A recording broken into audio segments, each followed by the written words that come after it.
मित्रांनो, आता big boss Marathi ह्या शोच्या ग्रँड फिनालेला अवघे काहीच दिवस उरले आहेत. कालच्या एपिसोडमध्ये निक्कीला तिकीट टू फिनाले मिळाले. आता तिच्यानंतर कोणत्या 4 स्पर्धकांना फिनालेमध्ये जाण्याची संधी मिळणार आणि कोण बेघर होणार, म्हणजेच कोणाची ही संधी थोडक्यात हुकणार, जाणून घेऊया आजच्या ह्या व्हिडिओद्वारे. तत्पूर्वी जर तुम्ही आपल्या यूट्यूब चॅनलवर नवे असाल तर व्हिडिओला लाईक करून चॅनलला सबस्क्राईब करायला विसरू नका, जेणेकरून असेच लेटेस्ट अपडेट्स वेळेवर तुम्हाला मिळत राहतील. मित्रांनो, नुकत्याच खेळल्या गेलेल्या टास्कमध्ये निक्कीने सूरजला हरवून ग्रँड फिनालेमध्ये एंट्री केली. बिग बॉसच्या म्हणण्यानुसार हा आजवरचा सर्वात कठीण असा टास्क होता.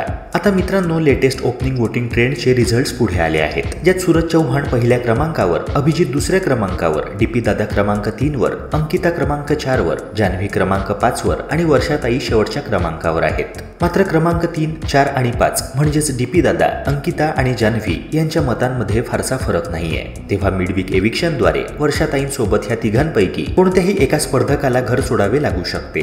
जर बिग बॉसने फेअर डिसिजन दिला तर नक्कीच वर्षाताई आणि जान्हवी किल्लेकरला बिग बॉसचे घर सोडावे लागणार. पण ऐनवेळी कोणता मोठा ट्विस्ट आला तर अंकिता आणि डीपी दादा यांना देखील घराचा निरोप घ्यावा लागू शकतो. पॅडी दादांचे ज्या प्रकारे वर्षाताईंऐवजी एविक्शन झाले त्याकडे बघता असे काही घडण्याची दाट शक्यता आहेच. शिवाय नुकतेच काही मीडिया रिपोर्ट्स पुढे आले आहेत, ज्यात टॉप 5 स्पर्धकांमध्ये सूरज, अभिजित सावंत, निक्की तांबोळी, अंकिता वालावलकर आणि वर्षाताई उसगावकर यांचे नाव होते. ह्याचाच अर्थ डीपी दादा आणि जान्हवी या दोघांना ग्रँड फिनालेपूर्वीच घराचा निरोप घ्यावा लागू शकतो. तेव्हा मित्रांनो, तुमच्या मते निक्की व्यतिरिक्त कोणते 4 स्पर्धक ग्रँड फिनालेकरिता पात्र ठरावेत, कमेंट सेक्शनद्वारे तुमचे मत नक्की कळवा.